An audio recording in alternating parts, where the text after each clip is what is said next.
Quelles seront l'attitude et le caractère du serviteur en qui Dieu prend plaisir? La clé se trouve au verset 19 du chapitre 42 d'Ésaïe. Voici mon serviteur que je soutiendrai, mon élu en qui mon âme prend plaisir, j'ai mis mon esprit sur lui. Il annoncera la justice aux nations. Qui est aveugle, sinon mon serviteur est sourd, comme mon messager que j'envoie? Qui est aveugle comme l'ami de Dieu, aveugle comme le serviteur de l'Éternel? Voici mon serviteur que j'ai choisi. Tu es mon serviteur, Ésaïe 41, 8, 9. Il s'agit ici naturellement du Seigneur Jésus, le serviteur modèle de Dieu. Et c'est à ce titre-là que nous le considérons ici. Le caractère expiatoire de son œuvre, décrit au chapitre 53 d'Ésaïe, reste quelque chose de tout à fait en dehors. Nous n'avons aucune part à ce service-là. Et dans ce domaine, il nous est impossible de lui ressembler. Mais dans les principes auxquels il s'est conformé pendant sa vie terrestre, nous sommes appelés à être un avec lui. Et dans la mesure où notre vie est vraiment gouvernée par ces principes-là, nous pouvons nous rapprocher de cette position en Christ qui permet à Dieu de prendre aussi plaisir en nous.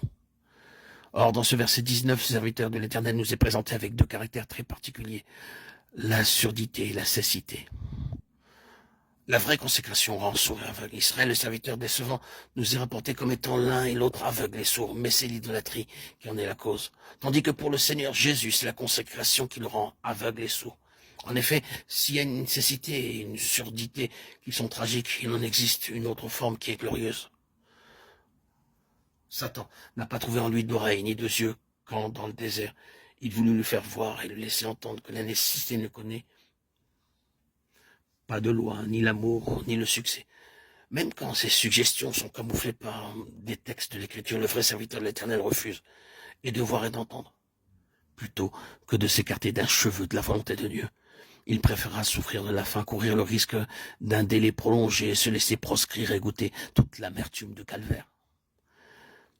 Invoquer le principe de défense légitime, être l'auteur de son propre avancement, se frayer un chemin par un effort personnel, non. Les fins de Dieu ne peuvent être assurées que si les méthodes de Dieu sont honorées. Porter ce serviteur-là par un mouvement brusque sur un trône de fortune et compromettre ainsi les résultats spirituels de sa mission, aucun mouvement populaire n'y parviendra. Derrière la sollicitude d'un ami inquiet pour son bien-être et son sort à venir, il sait reconnaître l'adulation retorse de son adversaire, le serpent. Cet attachement de son intime est incapable de le détourner de sa voie. Il l'a accepté. Il en connaît les pièges. Même quand l'épreuve atteint son paroxysme, à l'heure de l'indicible souffrance, on aura beau épuiser contre lui les dernières armes de la corruption et lui promettre de croire en lui et de le suivre, rien ne peut le faire descendre de la croix. Ce serviteur-là personnifie le sacrifice entièrement consumé de l'ancienne alliance. Il reconnaît à Dieu tous ses droits et son seul objectif est de lui en assurer la jouissance. Ses droits, ils se résument tous en deux mots. Ta volonté. Et ils exigent de sa part l'abandon le plus absolu, une attitude dépourvue de la plus petite suggestion de volonté personnelle. Semblable abandon fera toujours du serviteur de Dieu un homme qui n'est pas de ce monde, ni par la pensée ni par l'esprit. Souvent, il devra dire non et provoquer de ce fait bien des malentendus. Les opportunistes, pendant ce temps, tiendront le haut du pavé et dans un certain domaine auront beaucoup plus de succès.